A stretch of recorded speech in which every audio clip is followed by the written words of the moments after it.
Você tem que ter clareza também que você não deve ficar tocando pensando o tempo todo. Esse tipo de memória que nós estamos induzindo, ela é uma memória que você tem que ficar muito concentrado. Às vezes eu até fecho o olho para eu lembrar de tudo que eu pensei na minha análise. Essa dica, toma nota, presta atenção nisso. Não adianta nada você fazer uma série de análises, de pensamentos, de conversa consigo mesmo, de perguntas e respostas para si próprio. E na hora que você vai tocar, você não tem esses mesmos pensamentos. Você tem que ter. Você tem que ficar pensando. Você tem que ficar lembrando. É Ré, aí é uma descida do, que tá apoiado no acorde de Ré maior. Si, que é o Mi menor. Lá, Ré, Mi, Fá, Mi, Fá. Você tem que ficar pensando. Porém, esse tipo de forma de estudo tem que sumir pela frequência desse estudo, porque você tem que passar dessa fase também para atingir o automatismo de novo. O que eu quero dizer? Que você tem que ter consciência das 4 fases de um aprimoramento de um repertório que nós temos. Aliás, são as 4 fases do nosso desenvolvimento, da nossa habilidade musical e instrumental. A gente começa a estudar e a gente é inconsciente e incompetente. Eu vou chamar assim, tá? Essa é a primeira fase. Toda vez que a gente começa a estudar uma música, nós somos inconscientes da nossa incompetência. Então, nós estamos estudando, já desenvolvendo a memória, já cuidando de tudo que envolve nesse aprimoramento desse repertório. E a primeira coisa é que nós não sabemos o quanto que nós não vamos conseguir fazer aquela música. Aí a gente começa. Então, nós nos tornamos conscientes da nossa incompetência.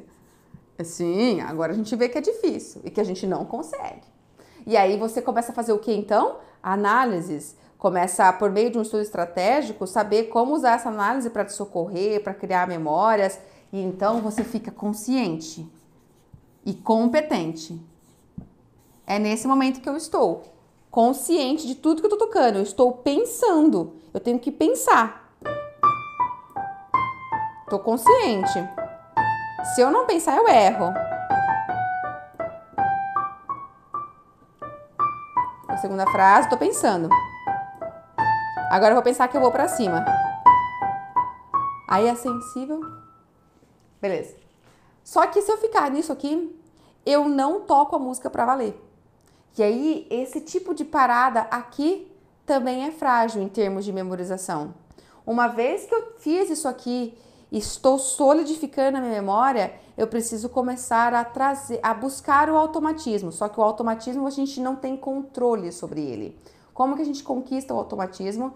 Pela insistência, pela repetição, pela frequência do estudo diário. Uma vez que você fez o estudo dessa forma, você tem que repetir o estudo assim, vários e vários dias, porque o cérebro precisa disso, dessa repetição, para que a mielina, que eu tanto falo aqui também, entre em função lá, cada vez jogue mais mielina nas conexões motoras, nas fibras nervosas envolvidas nessa repetição, nesse movimento repetitivo.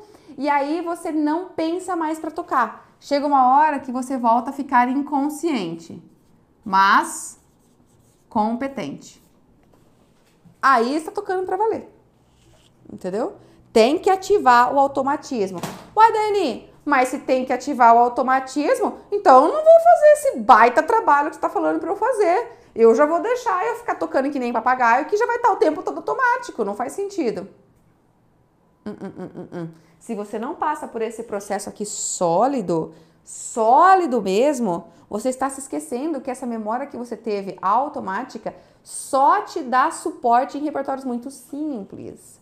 E só te dá suporte se você tiver um emocional muito de boa, muito tranquilo. Se você lida muito bem com situações de imprevisto, de surpresa, de ansiedade, e tá tudo tranquilo, isso não vai te desestabilizar ali. A gente precisa passar para isso para ter solidez do nosso domínio instrumental. Aí sim, nós vamos chegar de novo num automatismo, mas um automatismo de alta performance, de alto nível musical.